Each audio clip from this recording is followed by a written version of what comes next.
Pues nada, en primer lugar quiero agradecer que me hayan invitado a participar en esta jornada. Es una jornada que, bueno, a mí cuando Enrique se puso en contacto conmigo y me comentó un poco, ¿no?, el tema de qué se pretendía hablar, ¿no?, y si podía yo aportar algo, pues la verdad es que me hizo bastante ilusión porque yo he participado en jornadas muy parecidas a esta. Concretamente, cuando me comentó exactamente el tema de las responsabilidades empresariales, el débito de seguridad, venía de haber participado yo concretamente en unas jornadas que se realizaron en el Colegio de Abogados de Málaga, una jornada que se prolongaron alrededor de 4 meses y a mí me tocó participar un día entero, una tarde entera, ¿no? Y tenía ya como un esquema preparado y me parece bastante interesante. Y dicho esto, además estar aquí en presencia de el apoyo que voy a recibir, o más bien apoyar yo a representante, ¿no?, de la magistratura, pues es una opción bastante interesante. Yo cuando intervengo en este tipo de charlas, ¿no?, más que ponencias, invito a todos los asistentes a que me planteen cualquier cuestión que les pueda resultar interesante o para abrir algún hilo de debate o simplemente consulta u opinión. El guión, ¿no?, la presentación que tenía preparada, hemos entendido que podía ser demasiado extensa, así que me he tomado la libertad de dejar unas simples notas para seguir un guión y no olvidarme de las cosas que creo fundamentales que comentar. Una vez que ya he agradecido que me invitaran a participar, pues vamos a comentar un poco, vamos a ir a desglosar desde un punto de vista más general una serie de obligaciones más generalistas, no solo aplicables al sector de la construcción, que evidentemente dentro del espacio del que estamos disfrutando ahora mismo es de construcción, pero es de aplicable a cualquier tipo de empresa y sobre todo a aquellas empresas en las cuales resulta de aplicación la coordinación de actividades empresariales en materia preventiva. Dicho esto, partimos de la premisa general de cómo se constituye o la fórmula general la que se arbitra la relación jurídico-laboral. La relación jurídico-laboral, como una relación jurídica como cualquier otra, se presta a través de una serie a través de un conjunto normativo y a través de una serie de acuerdos de voluntades. La particularidad que, como todos ustedes saben, de la relación jurídico-laboral es que, aparte del acuerdo de voluntades manifestado a través del contrato de trabajo, interviene la ley mínima, es decir, el suelo. Ustedes están acostumbrados al suelo de la contratación, pues en este caso igualmente, el suelo de la contratación jurídico-laboral, aparte de estas dos fuentes de obligaciones, está el convenio colectivo. Un convenio colectivo que en un sector tan importante y tan característico como el de la mayoría de ustedes, construcción, pues es bastante importante tenerlo en cuenta. A través de la relación jurídico-laboral se desarrollan y se desprenden una serie de derechos y obligaciones para empresario y trabajador, que de manera general están previstas en el artículo 4 y 5 del Estatuto de los Trabajadores. Dentro de las obligaciones del empresario, es decir, en contraposición de los derechos del trabajador, el artículo 4.2 hace referencia a aquellos derechos que se derivan de la actividad que desempeña el trabajador. Pues concretamente el artículo 4.2d hace referencia a que los trabajadores tendrán derecho a una protección eficaz en materia de seguridad y salud en el trabajo. Ese es el punto de partida del compendio normativo que engloba toda la prevención de riesgos laborales, que tal y como la conocemos en la actualidad, parte a su vez de la Ley de Prevención de Riesgos Laborales. A partir de ahí, y como consecuencia de la transposición de la Directiva Marco 89/391, se irán incorporando a través de sucesivos reales decretos específicos un bloque normativo de bastante enjundia y de un complejo entramado dispositivo. No obstante, la Ley de Prevención de Riesgos Laborales, en términos generales, desarrolla la obligación de protección de la seguridad y salud del empresario hacia el trabajador, es decir, lo que amplia o comúnmente conocemos como el débito de seguridad a partir del artículo 14. El artículo 14 dice que los trabajadores tendrán derecho a una protección eficaz en materia de seguridad y salud en el trabajo, que se contrarresta con el deber de protección del empresario hacia los trabajadores. Este deber genérico de prevención y de protección a la seguridad y salud se descompone, como todos ustedes saben, y sigo hablando de generalidades, de los derechos de información, consulta y participación, formación en materia de prevención de riesgos laborales, derecho a suspender la actividad en caso de que existiera un supuesto de riesgo grave e inminente, y en su caso el conjunto de derechos que se desarrollarán a través de los siguientes artículos de la Ley de Prevención de Riesgos Laborales. Dicho esto, es importante señalar, y quizá vamos entrando un poco en la materia a la cual se nos ha invitado a participar, que es lo que comúnmente se conoce como CAE. ¿Qué es la CAE? La CAE es la Coordinación de Actividades Empresariales, con el adjetivo preventivo, evidentemente, si no, no tendría razón de ser. La CAE tiene su núcleo duro o su núcleo enunciativo en el artículo 24 de la Ley de Prevención de Riesgos Laborales, que a su vez supone una transposición, como ya hemos anticipado anteriormente, de la directiva comunitaria relativa a la coordinación de actividades empresariales.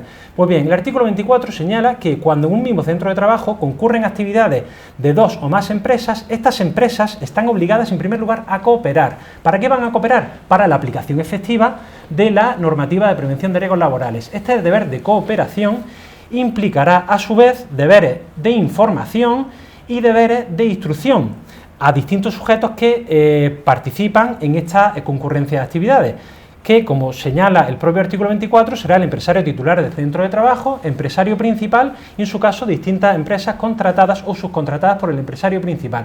Todo esto se desarrollará a través del Real Decreto 171, que, sin embargo, es bastante importante y fundamental señalar que en el ámbito que hoy ocupa nuestro espacio, en el ámbito del sector de la construcción, no es que no se aplique, porque la coordinación de actividades empresariales en materia preventiva, es decir, el artículo 24 y el artículo 171, siempre será de aplicación, salvo que con la salvedad que la disposición adicional cuarta de la Ley de Prevención de Riesgos Laborales hace referencia a que la CAE en construcción se regirá en su caso por su normativa específica.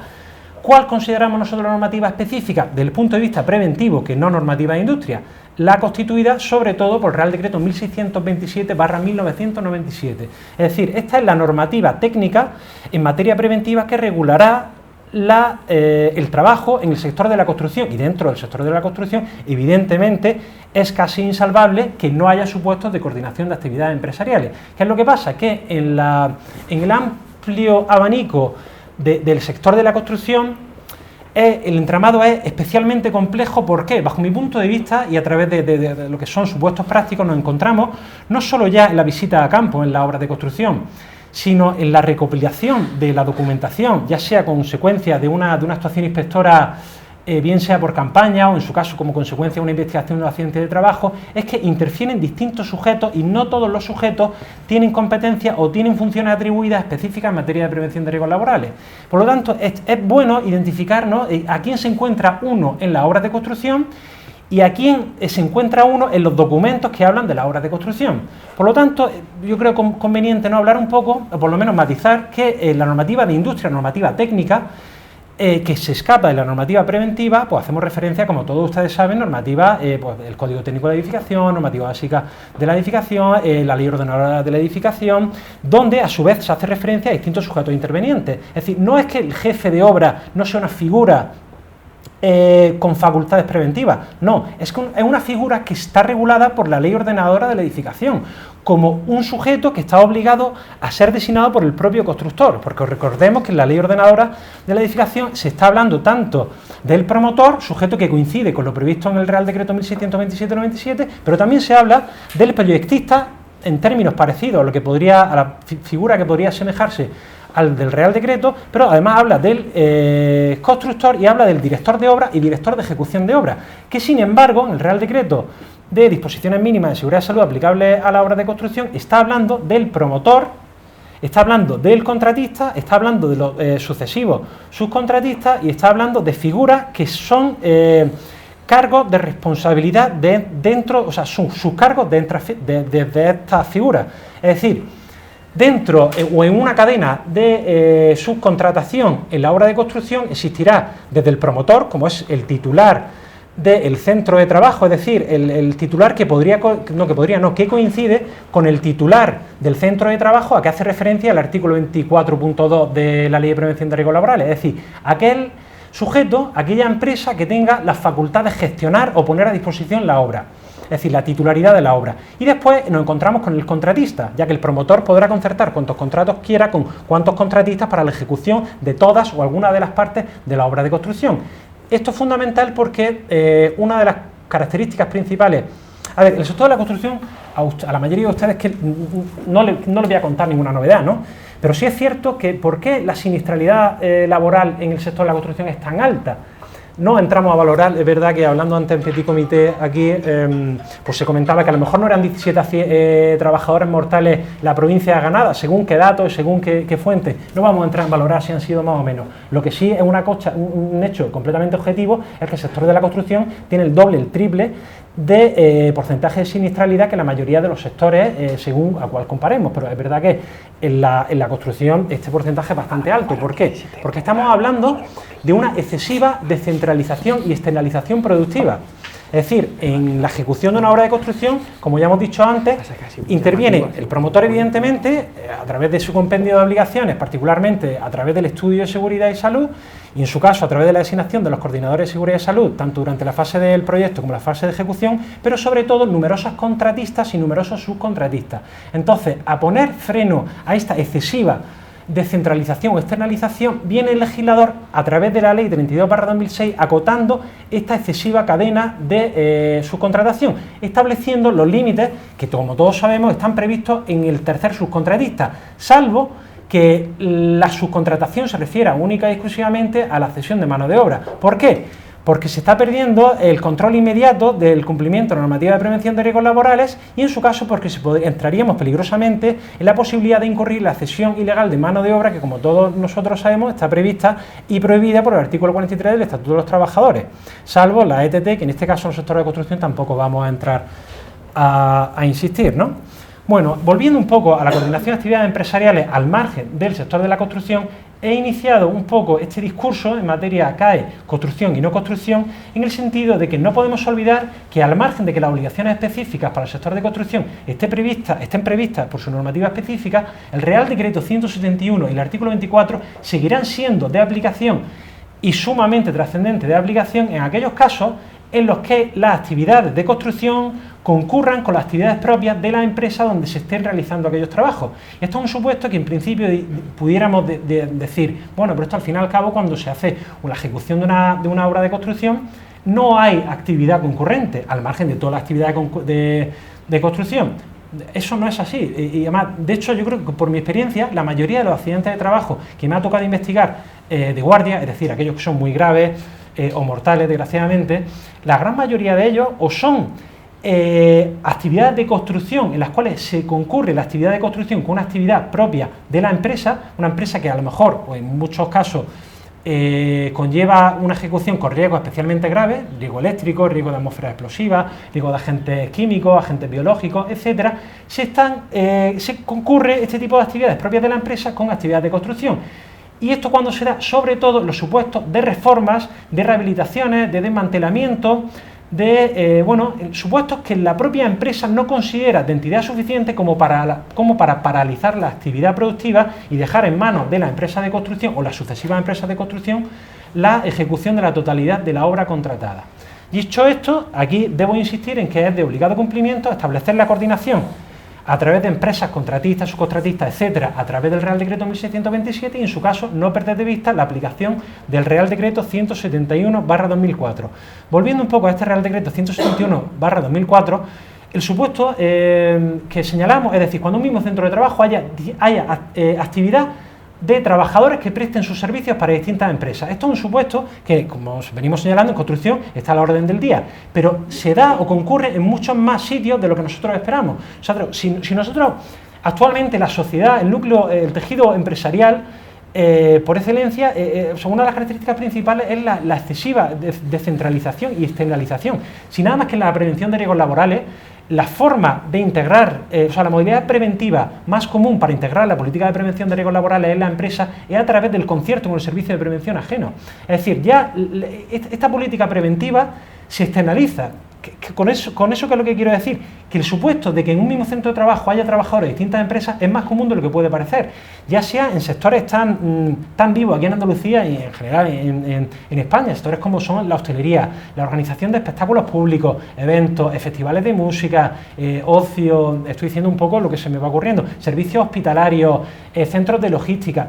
todos estos sitios, todos estos lugares o centros de trabajo son unos espacios en los cuales existe una multiplicidad de actores en presencia y consecuentemente los riesgos especiales e inherentes a cada uno de estos tipos de actividades se ven incrementados de manera bastante considerable. Es por ello que el Real Decreto 171 establece una serie de obligaciones dependiendo de las situaciones que pudieran darse, porque se puede dar una primera situación que es la siguiente, que en un centro de trabajo existan trabajadores de distintas empresas.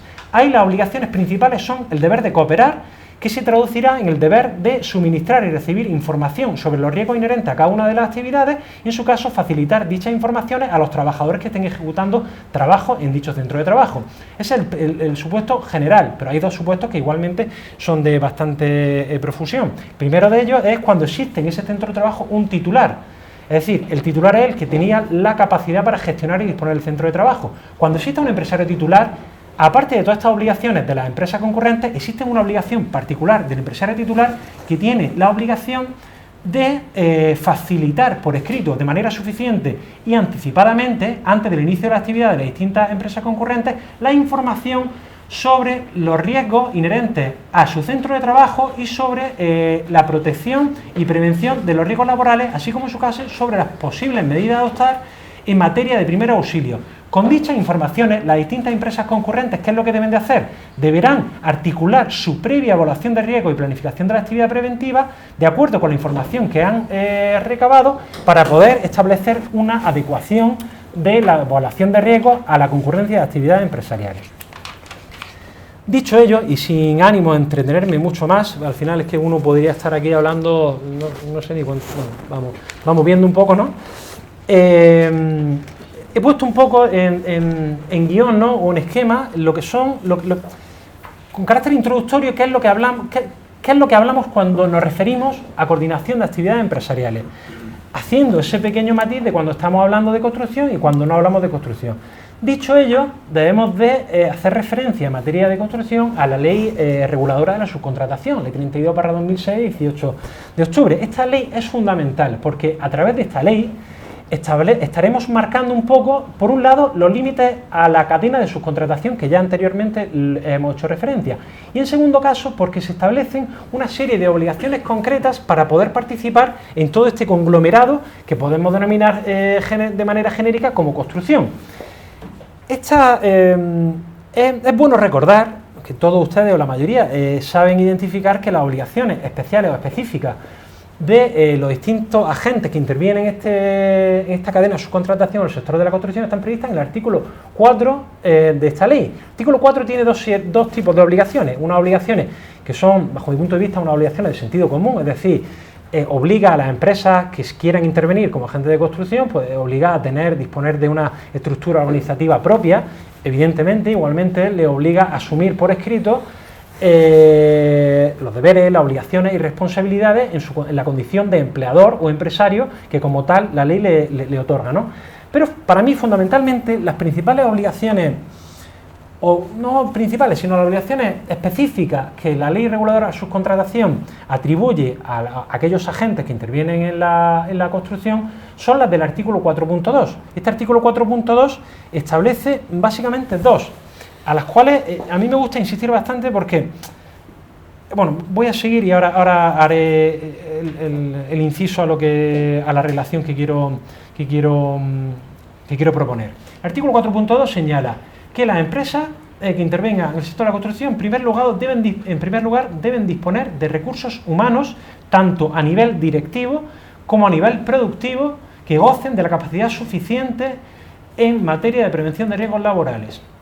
En segundo lugar, deberán estar inscritas en el registro de empresas acreditadas, al margen de lo previsto en el artículo 4.4, que establece el porcentaje mínimo, ¿no?, de trabajadores indefinidos que tienen que tener las empresas que intervengan en esta cadena de subcontratación.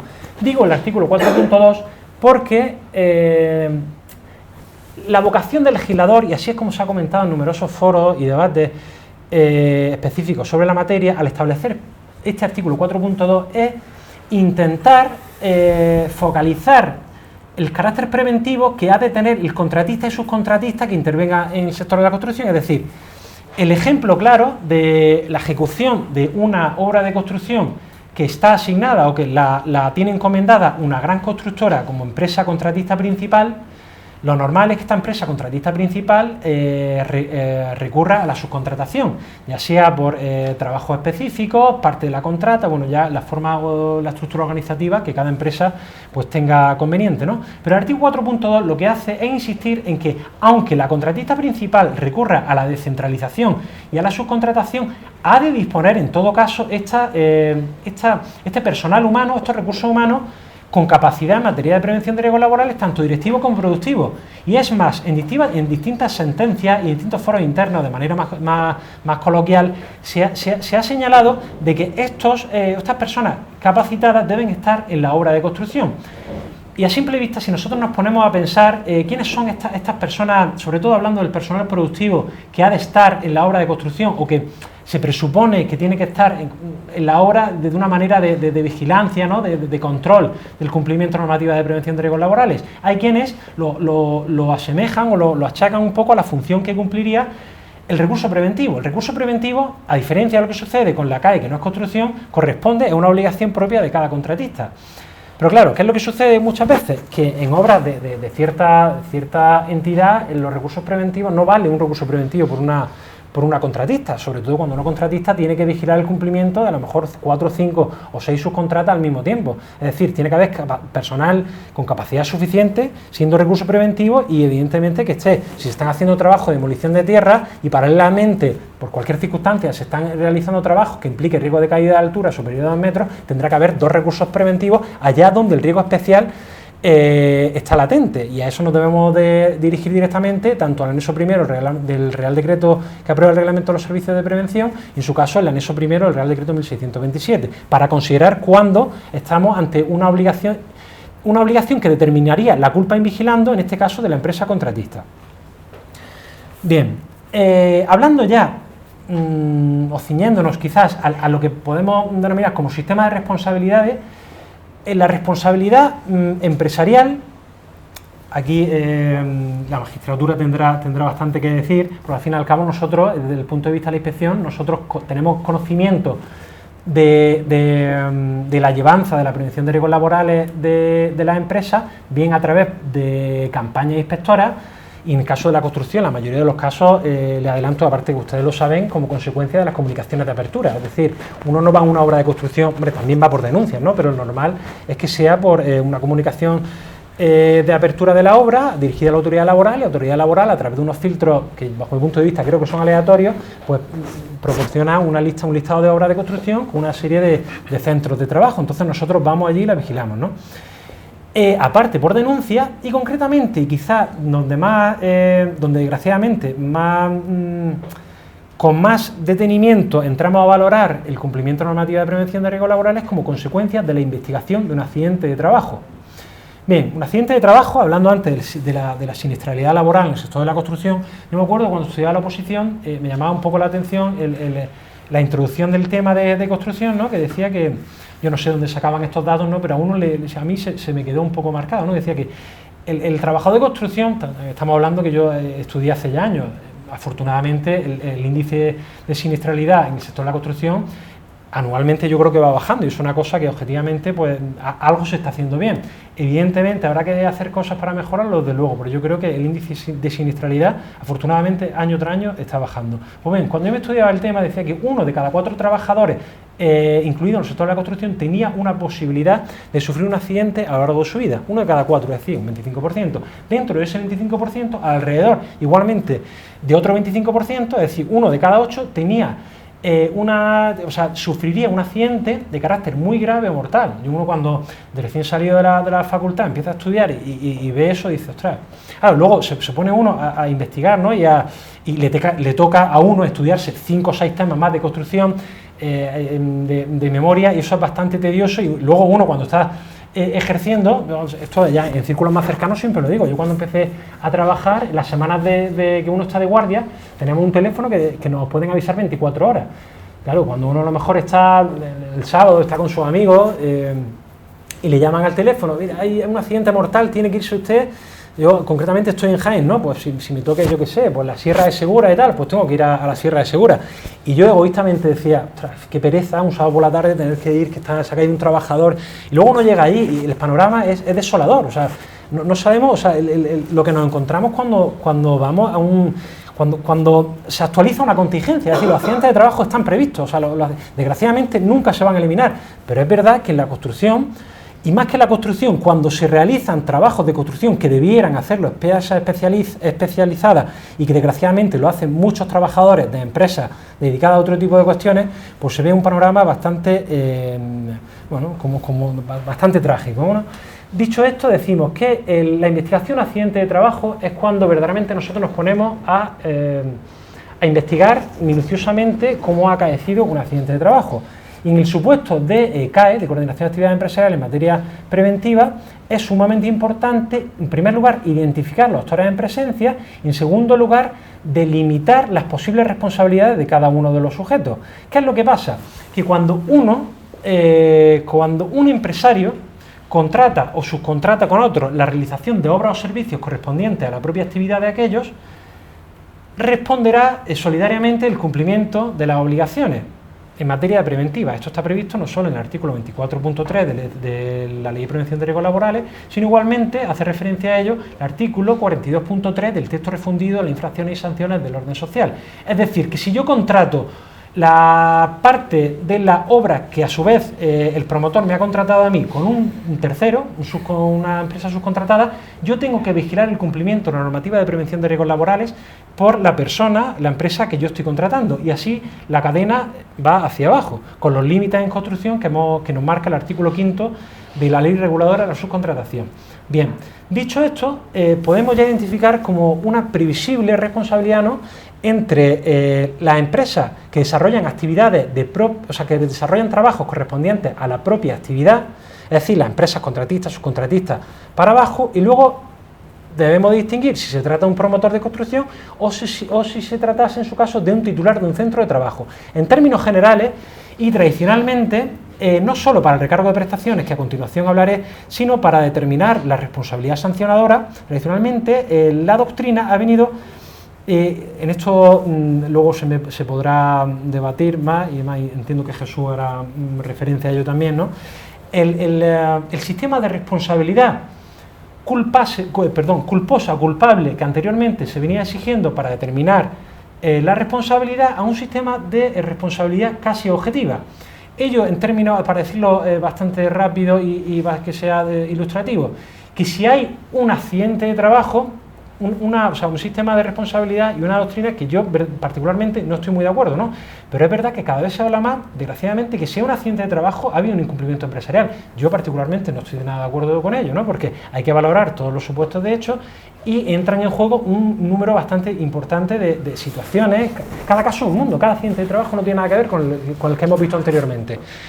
Porque igualmente que hay campañas inspectoras que son supuestos idénticos, que la infracción es idéntica, en materia de construcción, en materia de coordinación de actividades empresariales, hay que analizar muy bien y punto por punto. Dicho estas generalidades, bajo mi punto de vista, tradicionalmente no son muy acertadas, es decir, que la doctrina viene cambiando actualmente y ya permite una extensión de responsabilidad solidaria, sobre todo en el recargo de prestaciones de la Seguridad Social, aun cuando el titular del centro de trabajo aun cuando la actividad de la empresa del trabajador que ha tenido el accidente no sea propia actividad del empresario titular, es decir, el hecho de que yo como empresario titular no coincida mi actividad con la actividad de la empresa que ha sufrido el trabajador, eso no implica que yo ya no voy a responder solidariamente ni responder directamente de recargo de prestaciones de la Seguridad Social. No, dependerá si hay un nexo causal entre mi incumplimiento y el resultado acaecido. Hay una sentencia bastante que a mí me ha servido mucho para apoyar un poco mi conciencia jurídica, y no la recuerdo ahora mismo, pero es de 2018, es una empresa de chocolates que encarga la sustitución de una cubierta a una empresa contratista. Esta empresa contratista a su vez subcontrata con una subcontrata, pues bien, el trabajador de la subcontrata se cae de una altura de 6,5 metros. La cubierta, al margen, estaba hecha con fibrocemento, entraba en juego un poco la normativa reguladora del amianto, es decir, había un supuesto bastante complejo. ¿Por qué? Porque, en primer lugar, no se había abordado la temática como un trabajo de construcción, cosa que es fundamental. Es decir, si yo en mi empresa, en mi imprenta, yo me dedico al arte, tengo una imprenta y yo quiero cambiar el tejado, por poco que sea, yo no puedo decirle a mi trabajador que tiene puesto de trabajo, lo que sea, no le puedo decir que se suba en lo alto de la cubierta y que me cambie. Tengo que formalizar un contrato para la ejecución de un trabajo de construcción, porque la reparación, mantenimiento, derribo, etcétera, de elementos estructurales es considerado obra de construcción. Y consecuentemente con esto se pone en marcha todo el sistema de responsabilidades. Bien, pues en este caso ni el empresario titular del centro de trabajo, ni la empresa contratista, ni subcontratista, ni habían realizado estudios de seguridad, ni se había realizado el correspondiente plan de seguridad de salud y evidentemente no existía un acta de adhesión al plan de seguridad de salud, ni existían protocolos sobre procedimientos de trabajo. En líneas generales, los trabajadores no habían recibido unas instrucciones e informaciones sobre cómo concretamente deberían haber hecho sus trabajos y luego, al margen de que no podemos olvidar otra cosa, que lo principal para evitar un accidente de trabajo no son las obligaciones formales ni en su caso las obligaciones documentales, que es a donde voy. Evidentemente las condiciones materiales es el elemento principal y directo que causa un accidente de trabajo. Es decir, cuando en un informe de investigación del accidente de trabajo, por ejemplo, en mi redacción, según el actuante, se estima como causa, bueno, es más, antes de todo eso digo que no es una, sino varias las causas, que todas ellas juntas dan lugar, desgraciadamente, al acaecimiento del accidente. Dicho esto, se señalan una serie de causas directas, que las causas directas, como todos podemos imaginar, son causas materiales. Es decir, yo no me voy a caer de un quinto piso si hubiese una protección colectiva. Si hubiese una barandilla reglamentaria con el rodapiés, yo no me voy a caer de un cuarto piso si hubiese una red homologada, no me voy a caer de un cuarto piso si en el defecto de la protección colectiva el empresario me hubiera facilitado un equipo de protección individual. Yo no voy a caer. Pero al margen de todo eso, que yo creo que es evidente, las obligaciones documentales y el cumplimiento previo del contratista, a ver si el trabajador de la subcontrata ha recibido la formación, ha hecho uso del equipo de protección individual, sabe manejarlos correctamente. Es decir, toda esta serie de obligaciones, por decirlo de alguna manera, formales, también son causas directas algunas veces e indirectas del acaecimiento del accidente de trabajo sin lugar a dudas. Entonces, dicho ello, en un accidente de trabajo, el esquema de responsabilidades, por órdenes, diremos que está la responsabilidad o sanción administrativa, que para mí es la general, la más directa y para mí la más eficaz, que es la que corresponde a mi propuesta, en su caso, que si se recurre y tal, pues la resolución judicial correspondiente. En su caso, la sanción penal, entre la sanción administrativa y la sanción penal, es de aplicación principio de no concurrencia, es decir, son incompatibles. Luego existirá la responsabilidad patrimonial y civil, que a continuación se hablará de ella, responsabilidad en materia de seguridad social y responsabilidad disciplinaria. Bien, la sanción administrativa, ya sea en CAE o ya sea en construcción, pues tenemos que tener en cuenta que existe una serie de obligaciones previstas en la ley reguladora de la subcontratación que son de obligado cumplimiento para las empresas que participen en el ámbito de la construcción. Y hay sanciones específicas. A nosotros siempre nos gusta comentar que una cosa es el derecho sustantivo y otra cosa es el derecho sancionador. Es decir, yo no puedo proponer una sanción para aquello para lo que no hay una obligación. Y en sentido contrario igualmente. Porque no podemos olvidar tampoco que nosotros, cuando digo nosotros hablo de un punto de vista de un inspector de trabajo, en sentido particular.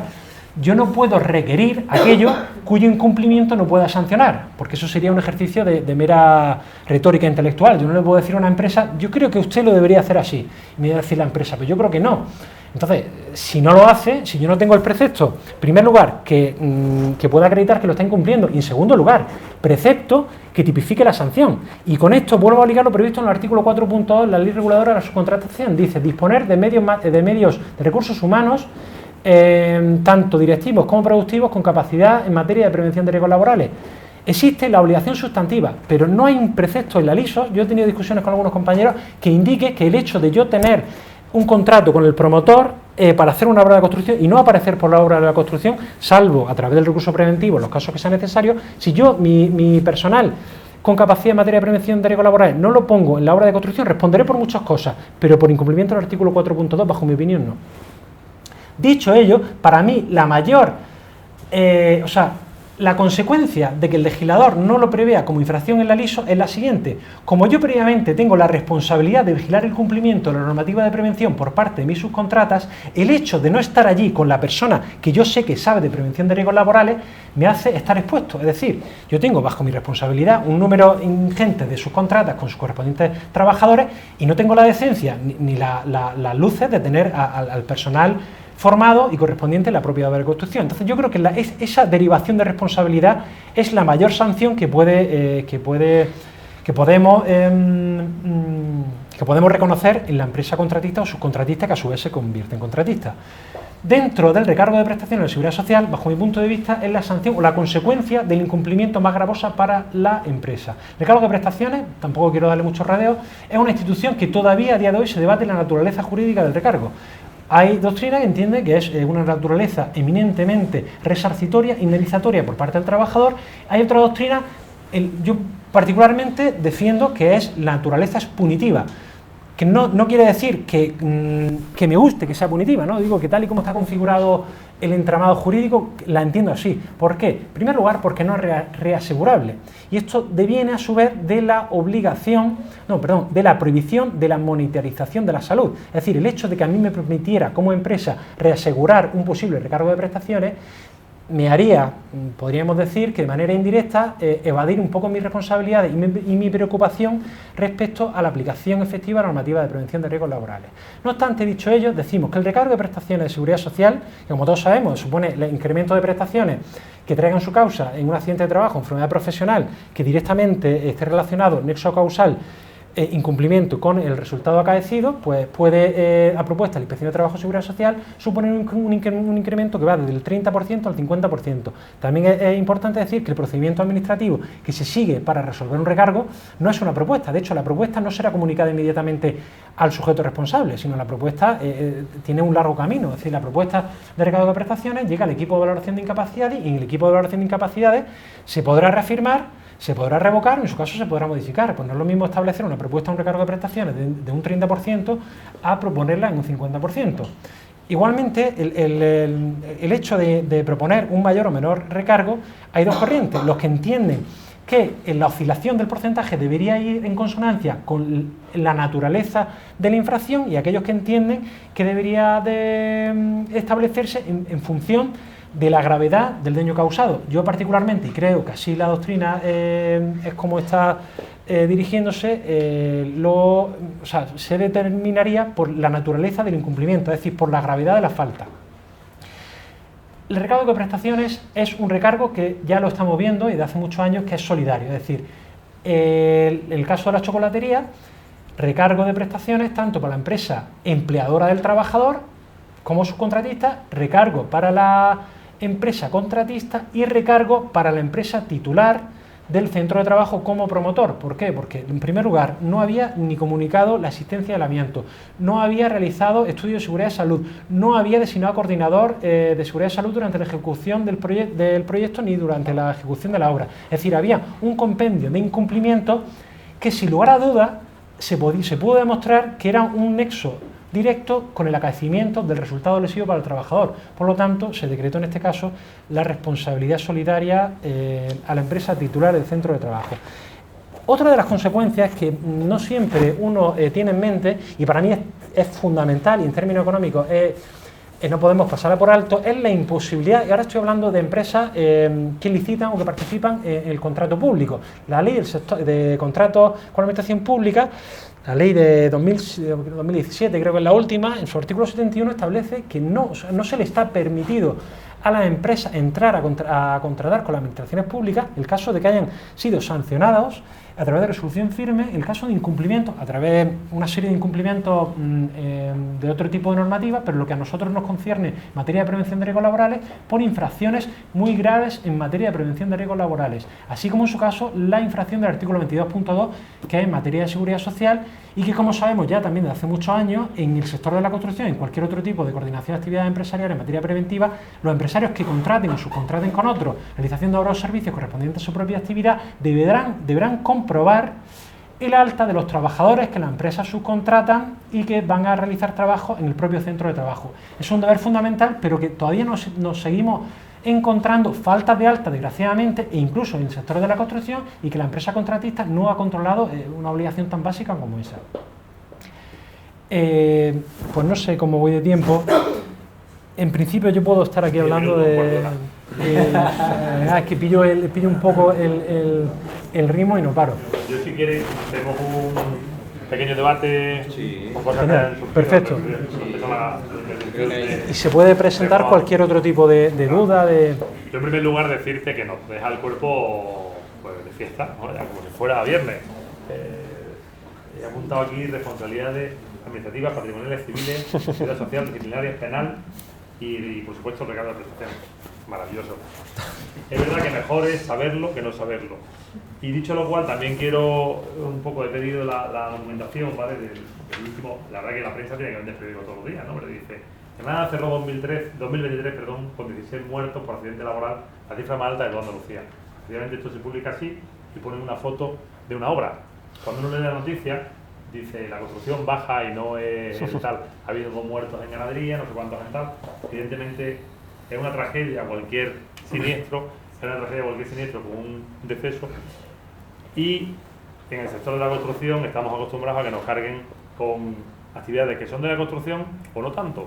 Por ejemplo, últimamente el accidente de moda, y Juan, tú nos puedes decir algo al respecto, pues viene siendo el poner placas solares en una nave y el tío se cae de lo alto de la nave, se cuela desde el tejado, que se parte el mismo, no se ve la claraboya porque está con 20 años de polvo. Aquello tiene un color oscurecido, el trabajador se cae y evidentemente no estaba en un tema de ganadería, era un tema de construcción. Construcción, ahí está dando placas solares, nosotros somos construcción, bueno, no lo endiñan a nosotros, que tenemos la espalda ancha, ojo, bajo ningún contexto queremos, ni estamos aquí delante del sector, no echamos la culpa a otros y asumimos evidentemente todo. Creo que las empresas en general están muy preocupadas con este asunto, creo que las empresas en general trabajan e invierten y gastan ingentes cantidades de dinero en la prevención de riesgos laborales. Creo que hay accidentes que se producen sin más, con consecuencias lamentables. Quiero recordar el más grave de los que hemos tenido en la provincia de Granada, sin duda el del puente de Almuñécar con la A7, no sé si fueron 12 trabajadores portugueses, en este caso, los que se cayeron, y evidentemente, bueno, pues líneas de vida cogidas del cielo no existen, se cae el puente completo y no hay nada que hacer. Es muy desagradable y desde luego sí es bueno que estemos, por una parte, que tengamos el conocimiento del riesgo que corremos con la actividad que tenemos, que no siempre somos conscientes, ¿no? Con lo cual, a mí, aunque sea desagradable contarlo y contarlo en esta casa, pero creo que más vale, en este caso, como nos has dicho, prevenir que curar. Después, bueno, yo creo que lo suyo es escucharos a vosotros con las intervenciones o las dudas que podáis tener, y yo tengo alguna cosa más que decir, pero lo dejo para el final. Os paso el turno al público asistente. En relación a ello voy a puntualizar un par de cosillas. Pues venga, puntualiza directamente el tirón. Bueno, es verdad, ¿no?, que este último accidente, ¿no?, que estabas comentando, el de la ganadería, ¿no?, que quiere poner placas solares, que quiere hacer eso.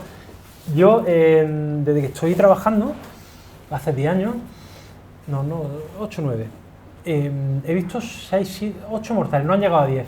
Y de esos 8 mortales, 6 han sido este accidente. Es decir, trabajos de construcción que han sido asumidos por trabajadores que no están formados para construcción, pero es más, por empresas que nada tienen que ver con la construcción. Es decir, el hecho de tener yo un trabajador contratado no me da derecho, o sea, escapa fuera de mi facultad de dirección y organización decirle, súbete al tejado y cámbiame unas chapas. Porque evidentemente eso, para cambiar ese tejado hay que contratar a la empresa especializada. O si tú mismo quieres asumir ese riesgo, tienes que cumplimentar tú solo lo que te dice el Real Decreto de Obra de Construcción. Y eso es una cosa que desgraciadamente no sigue sucediendo. Luego otra cosa, en materia de accidente de trabajo, que yo creo que aquí la magistratura va a comentar algo. Cuando el artículo 156 de la Ley General de Seguridad Social establece qué es lo que se va a considerar como accidente de trabajo, y es bastante característico como el artículo 156.3 dice que no obstará la calificación de accidente de trabajo la imprudencia profesional. que el trabajador tiene en el desempeño de sus tareas, ¿no? Y además está derivada de la excesiva confianza que el trabajador tiene en el desempeño de sus tareas. Esta imprudencia profesional está no solo previsto en el cuerpo normativo de seguridad social, que pertenece a otro ordenamiento jurídico, sino está previsto también si no recuerdo mal, creo en el artículo 15.4, cuando dice que el empresario, a la hora de establecer la política de prevención de riesgos laborales, adoptar las medidas de protección y prevención de los riesgos laborales, debe ya prever, no sé cómo lo dice, las temeridades e imprudencias que pudiera cometer el trabajador en el desempeño de sus tareas. Es decir, que es como un hándicap que ya el empresario tiene que soportar, que el trabajador por sí puede cometerse imprudencia. Cosa distinta es la imprudencia temeraria. Es decir, yo he visto accidentes de trabajo, un trabajador en una cubierta que había saltado a la cubierta del edificio al lado para coger una pelota de tenis. Es decir, evidentemente el contratista, el empleador, ahí no no hay infracción para nadie, ni recargo ni nada, evidentemente. Pero bueno, hilándolo un poco con esto, otro de los males endémicos, no solo en la construcción, yo que estoy en Jaén, en la agricultura, ahora es que resulta interesante y es bastante trágico, ¿no? El hecho del consumo de alcohol y estupefacientes en sectores como la construcción, agropecuarias, ¿no? Es bastante curioso. Incluso yo tratando algunas charlas, coloquios y tal, hablando de los despidos disciplinarios, es curioso, ¿no?, cómo el Estatuto de los Trabajadores señala que un motivo de despido disciplinario no sea la embriaguez, dice embriaguez habitual. Es decir, se presupone, si un día un trabajador viene en estado bastante, tiene que continuarlo, se requiere una cierta presencia temporal, es decir, que el trabajador sea un embriagado considerable y a lo largo del tiempo. Y además acreditarlo. Y además acreditarlo, efectivamente. No es tan fácil, claro. Uno visita obras y el propio jefe de obra, ¿no?, que antes he hablado un poco de él, que lo designa el constructor, que es un puesto bastante curioso para mí. Dice, no, pues es que los trabajadores hacen lo que quieren, se ven 2 litronas, y además me lo dice nada más entrando yo a la obra. Yo, no, pero ¿cómo me dice usted? El trabajador a la calle, uno no puede... Entonces, al final, el empresario es responsable de las conductas de sus trabajadores, y para eso hay una batería de sanciones, la mayoría están previstas en los convenios colectivos, para decir, mira, esto es una sanción para el trabajador tiene sus obligaciones en el artículo 29 de la prevención de riesgos laborales, pero sobre todo prima el sentido común. El trabajador no está en condiciones, a la calle. Si 2 días no está en condiciones, pues a la calle y despido disciplinario. Paco. Yo tengo una pregunta.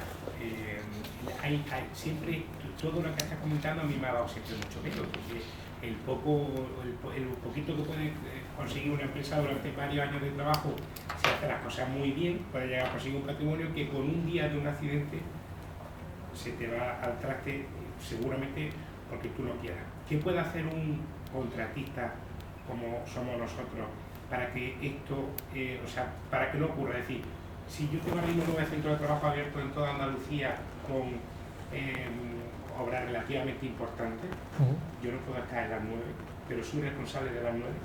¿Qué puedo hacer yo para que si ocurre algo, yo salga de la mejor manera posible? Es decir, ¿qué debo de hacer yo para que...? Porque tengo la sensación de que siempre que hay un accidente hay... Sí, completamente. Al final, un accidente de trabajo... Con permiso, aunque la pregunta iba dirigida a Juan, ahí tiene lo que tienes que hacer.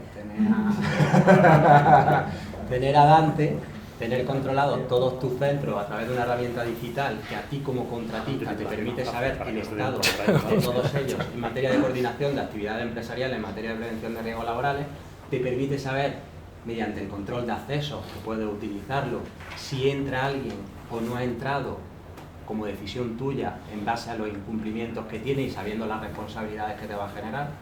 Y todo esto además te lo resume en una pestañita en la que tú lo único que tienes que hacer es hacer un análisis y decir, este centro está, cómo está y en qué estado está, cómo están los trabajadores. Pero si lo tienes todo bien... A ver, al final... Ahora ya que Juan